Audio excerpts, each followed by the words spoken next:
नमस्ते। आज हम जिस टॉपिक के बारे में बात कर रहे हैं वो एग्ज़ाम पॉइंट ऑफ व्यू से बहुत ही इम्पॉर्टेंट टॉपिक है और बहुत ही मार्क्स स्कोरिंग टॉपिक है।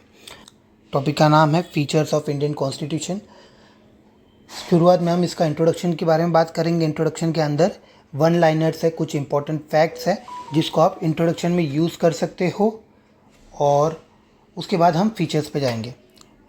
वीडियो थोड़ा स्पीड में होगा तो एक बार उसको दोबारा ज़रूर देखना। Let's begin. इंडियन कॉन्स्टिट्यूशन का जो वर्क था, ड्राफ्टिंग वर्क, वो 1946 में स्टार्ट हो गया था।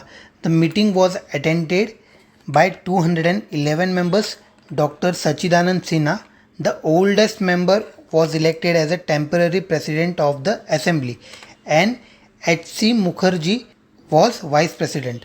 Later on, Dr. Rajendra Prasad was elected as a permanent president of the assembly, and H.C. Mukherjee was elected as vice president of the assembly.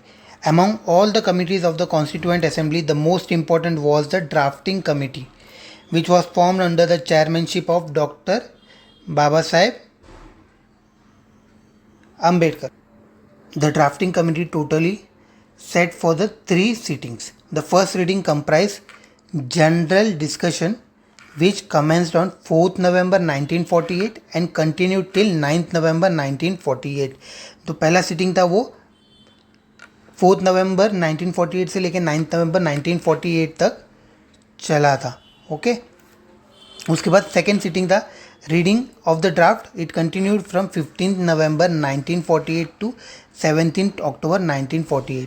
15 नवंबर 1948 से 17 अक्टूबर 1949 तक चला था ये मीटिंग। और ये जो पीरियड था इसके अंदर 7635 अमेंडमेंट्स प्रपोज किए गए थे और 2433 जो अमेंडमेंट्स थे उसके बाद एक्चुअली में डिस्कस किया गया था असेंबली के अंदर। उसके बाद 14 नवंबर 1949 से 16 नवंबर 1949 के तक थर्ड रीडिंग हुआ था और 26 नवंबर 1949 को on this date the constitution received the signature of the president of the constituent assembly and it was declared passed. 26 नवंबर को हम कॉन्स्टिट्यूशन डे सेलिब्रेट करते हैं। ठीक है, this is an important date. उसके बाद जब ये पास हुआ था तब 395 आर्टिकल्स थे, 22 पार्ट्स थे और 12 शेड्यूल्स के अंदर इसको डिवाइड किया गया था। ठीक है, out of the total 299 member of the assembly only 284 were actually present on that day and signed the constitution. Few provisions of the constitution came on force on 26 November 1949 itself. ठीक है, the final session of the Constituent Assembly was held on the 24th January 1950, where it unanimously elected Dr. Rajendra Prasad as the first president of the Republic of India under the new constitution which came into force on 26 January 1950. ठीक है, तो who was the first president of the Republic of India? तो उसका answer होगा doctor Rajendra Prasad. ठीक है, और हमारा जो कॉन्स्टिट्यूशन था उसको बनने का टोटल समय लगा था 2 years 11 months and 18 days। ठीक है, ये भी एक इम्पॉर्टेंट पॉइंट है। Let's begin with the features of Indian constitution. जो हमारा इंडियन कॉन्स्टिट्यूशन है उसका पहला फीचर है लेंथीएस्ट रिटन कॉन्स्टिट्यूशन। हमारा जो कॉन्स्टिट्यूशन है उसको हमने वेरियस सोर्सेज से अडॉप्ट किया है और उसको हमने लिख के अपने हिसाब से, अपने देश को जो ज़रूरत है उस हिसाब से हमने उसको क्या किया है, बनाया है। ठीक है, इसमें ये पॉइंट हम लोग वापस ऐड करेंगे। Originally in 1949 the constitution contained a preamble, 395 articles divided into 22 parts and 8 schedules. Presently in 2019, it consists a preamble, about 470 articles divided into 25 parts and 12 schedules। ये एक इम्पॉर्टेंट पॉइंट है, आप अपने लिस्ट में डाल सकते हो। रीज़न फॉर द वास्टनेस, ये इतना लेंदी क्यों है तो हम लोग बात कर सकते हैं करके। जोग्राफिकल एरिया है, vastness of the country and it's diversity है, मैटर करता है, रिलीजन है, रीजन्स है। ठीक है, ये सबको लेके हमने अलग अलग यहाँ पे चीज़ें ऐड की है। ठीक है, single constitution for both the centre and the state, जिसकी वजह से हमको सबको मैनेज करना था, एंड डिटेल एडमिनिस्ट्रेटिव प्रोविजंस।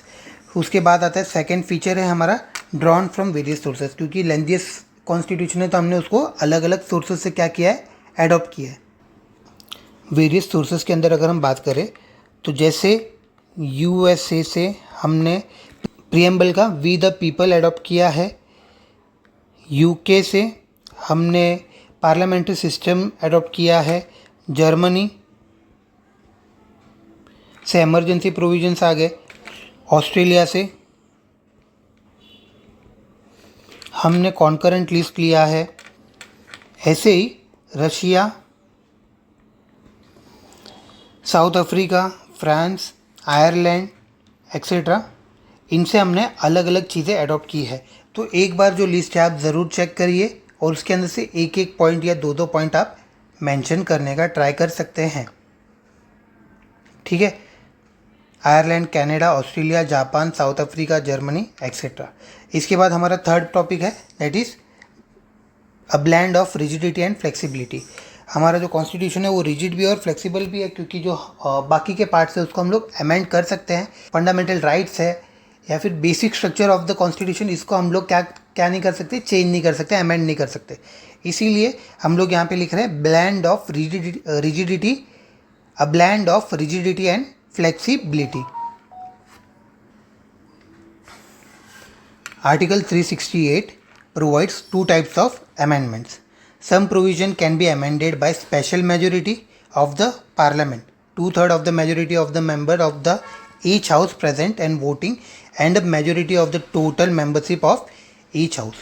और दूसरा, some other provision can be amended by special majority of the parliament and with the ratification by half of the total state. देखिए पहला चीज़ है जहाँ पे क्या कर रहे हैं, जो मेंबर्स है, ठीक है, असेंबली के जो मेंबर्स है उनका 2/3 मेजोरिटी होना चाहिए, जो मेंबर्स उस दिन प्रेजेंट है उन लोगों का, ठीक है। एक वो चीज़ आ गया। दूसरे के अंदर क्या बोले, special majority of the parliament with ratification by half of the total state, मतलब मेंबर्स ऑफ पार्लियामेंट के साथ जो स्टेट्स है, स्टेट का भी क्या होना चाहिए, स्टेट का भी यहाँ पे वोटिंग होना चाहिए, ठीक है। Some provision of the constitution can be amended by simple majority of the parliament in a manner of ordinary legislative procedure, कहीं पे सिंपल मेजोरिटी से भी काम हो जाएगा, ठीक है। उसके बाद आता है हमारा next point, federal system with unitary bias. India is a federal country, लेकिन क्या होता है यहाँ पे, federal country means there is a division of power between centre and state, ठीक है। It contains all usual features of the federation, two government, central and state, division of power, central के पास भी पावर है, state के पास भी power है, written constitution, the supremacy of the constitution, rigidity of the constitution करके कोई भी ऐसे ही चेंज नहीं कर सकता, इंडिपेंडेंट जुडिशरी भी होना चाहिए, ठीक है। However the Indian constitution also contain a large number of unitary and non federal features such as, मतलब नॉन फेडरल फीचर्स भी है, जैसे कि a strong centre, single constitution, single citizenship, flexibility of constitution, integrated judiciary, appointment of the state governor by the centre, all India services, emergency provisions and so on. अभी ये सारे जो powers है ये किसके पास होंगे, सेंटर के पास होंगे, सेंट्रल गवर्नमेंट के पास होंगे, ठीक है।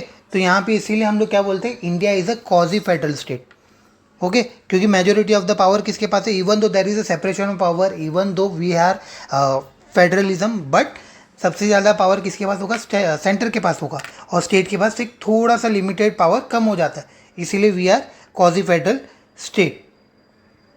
इसके बाद नेक्स्ट टॉपिक है parliamentary form of government. Next feature is parliamentary form of government. The constitution of India is opted for the British parliamentary system of the government rather than the American presidential system of government. America में presidential rule है और British UK के अंदर parliamentary system है। हमारे यहाँ पे every 5 years में क्या होता है, इलेक्शन होता है, ठीक है, इलेक्शन होता है, हम लोग वोट करते हैं।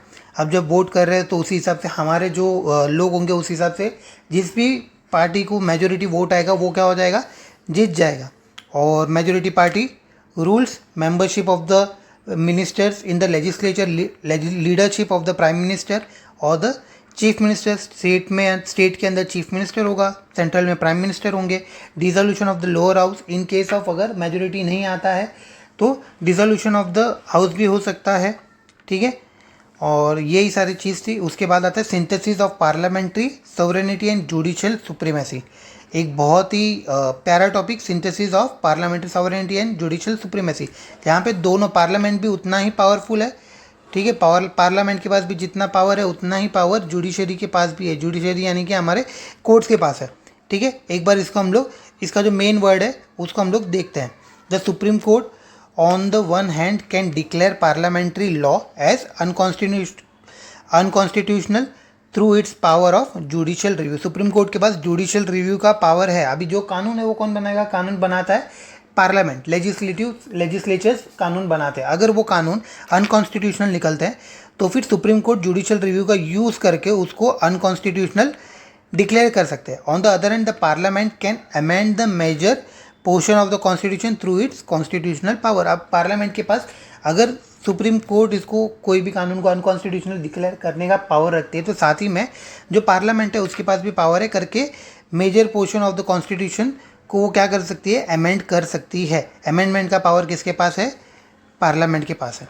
इसके बाद फंडामेंटल राइट्स आर्टिकल 14 से लेके 32 तक के है। उसका जो याद करने का जो टेक्निक था वो है 5 4 2 4 2 1। इसके रिलेटेड मैंने एक वीडियो बना के रखा है VIDEO, ठीक है, वो वीडियो रेडी है। आप यूट्यूब पे मेरे प्लेलिस्ट पे जाके एक बार चेक कर सकते हैं। फंडामेंटल राइट्स भी हमारे पास है। उसके बाद हमारे पास है directive principles of the state policy. अभी DPSP जो है वो क्या है? वो unlike the fundamental rights the directive principles are non justifiable, that is they are not enforceable by the courts for their violation. अगर वो कंप्लीट नहीं किया तो उसके लिए आप कोर्ट के पास नहीं जा सकते। जैसे अगर हमारा फंडामेंटल राइट्स वायलेट होता है तो हम लोग कोर्ट के पास जा सकते हैं, लेकिन DPSP अगर वायलेट हो रहा है तो हम लोग कोर्ट के पास नहीं जा सकते। उसके बाद है हमारा next point, that is fundamental duties. Fundamental duties हमको आर्टिकल 51A के अंदर दिया गया है, ठीक है, सिर्फ 51A के अंदर दिया है। और उसका लिस्ट जो है मैंने आपके सामने प्रेजेंट करके रखा है। आप एक बार 51A आराम से रीड कर लेना।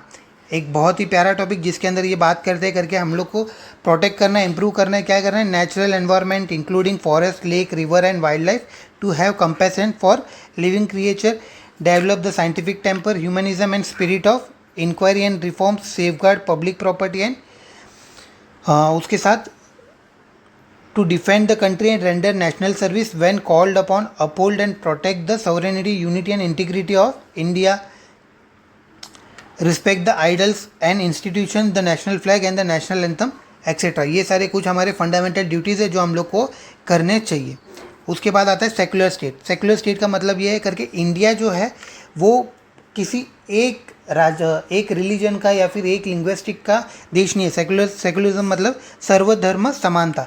The Indian constitution embodies the positive concept of secularism, giving equal respect to all the religion और protecting all the religion equally. हर किसी के पास इक्वल राइट है और अच्छे से वो हमारे देश के अंदर रह सकते हैं, इसके लिए सेक्युलर स्टेट है इंडिया। उसके बाद यूनिवर्सल अडल्ट फ्रेंचाइजी, एक बहुत ही इंपॉर्टेंट और प्यारा चीज़ जहाँ से हमने बात किया पार्लियामेंट्री सिस्टम है उसके रिलेटेड ये पॉइंट है, उसको आप कनेक्ट कर सकते हो, ठीक है, ठीक है। Every citizen who is not less than 18 years of the age has a right to vote without any discrimination of caste, race, religion, sex, literacy, wealth and so on, ठीक है। The voting age was reduce to 18 years from 21 years के age से हमने 18 years कब change किया? In the year 1989 by the 61st constitutional amendment act 1988। अगर आपने ये पॉइंट लिखा तो इतना गारंटी देता हूँ कि आपके जो टीचर होंगे पेपर चेक करते समय आपको बहुत ही अच्छे मार्क्स देंगे, ठीक है। 61st कॉन्स्टिट्यूशनल अमेंडमेंट एक्ट 1988 के तहत हमने जो वोटिंग राइट्स का जो एज लिमिट है उसको हमने 21 से 18 पे शिफ्ट किया था, ठीक है, एक इंपॉर्टेंट पॉइंट। उसके बाद सिंगल सिटीजनशिप है। Next feature is single citizenship. Unlike America, जहाँ पे अमेरिका और बाकी 50 स्टेट्स मिलके जो थे वहाँ पे हर स्टेट का एक अलग सिटीजनशिप है, प्लस अमेरिका का एक सिटीजनशिप है, ड्यूअल सिटीजनशिप है। इंडिया के अंदर वैसा नहीं है। Even though we have 29 states and still we have single citizenship. All the citizens irrespective of the state in which they are born or reside enjoy the same political and civil rights of the citizenship all over the country and no discrimination is made between them. उसके बाद है independent bodies भी हमारे पास कुछ features है जिसके अंदर independent body आता है, जिसके अंदर हमने मेंशन किया है 4 बॉडीज़. पहला है election commission to ensure free and fair election. उसके बाद controller and auditor general of India to audit the accounts of the central and state government, CAG बोलते हैं इसको. उसके बाद UPSC union public service commission to conduct examination for recruitment of all Indian service and higher central service to advise the president on disciplinary matters. उसके बाद state public service commission SPSC, ये भी यहाँ पे आता है. उसके बाद हमारा आता है इमरजेंसी प्रोविज़न आर्टिकल्स के साथ अगर आप लिखोगे तो आपके आंसर पे बहुत ही प्यारा रिजल्ट आएगा. इमरजेंसी हमारे पास कितने टाइप की इमरजेंसी है? 3 इमरजेंसी है. नंबर 1 नेशनल इमरजेंसी जो आर्टिकल 352 के अंदर दिया है. उसके बाद है स्टेट इमरजेंसी जो आर्टिकल 356 में दिया है. और उसके बाद है फाइनेंशियल इमरजेंसी जो आर्टिकल 360 में दिया है. उसके बाद आता है 3 टायर गवर्नमेंट. जैसे हमने देखा था फेडरलिज्म के अंदर हमने चेक किया था, जैसे स्टेट और सेंट्रल 2 गवर्नमेंट है हमारे पास. उसके बाद हमने यहाँ पे क्या किया है 73rd and 74th constitutional amendment act के अंदर 1992 के अंदर हमने यहाँ पे 3 टायर गवर्नमेंट लेके आए हैं. 73rd amendment act 1992 gave constitutional recognition to the panchayat rural local governments by adding a new part 9 and new schedule 11 to the constitution, and the 74th amendment act 1992 gave the constitutional recognition to the municipalities urban local government by adding the new part 9A and a new schedule 12 to the constitution. ठीक है, तो ये थे हमारे features of Indian constitution. अगर आपने ये सारे पॉइंट्स एक साथ सही से लिख लिए तो गारंटी है करके जितने मार्क्स से आप आउट ऑफ स्कोर करने के चांस रखते हो. ठीक है, वीडियो को ज़्यादा से ज़्यादा शेयर करो. एग्ज़ाम पॉइंट ऑफ व्यू से बहुत ही अच्छा वीडियो है. 2 बार 3 बार इसको रिवाइज करके देखो और इम्पोर्टेंट पॉइंट्स को 1 लाइनर बना के रखिए.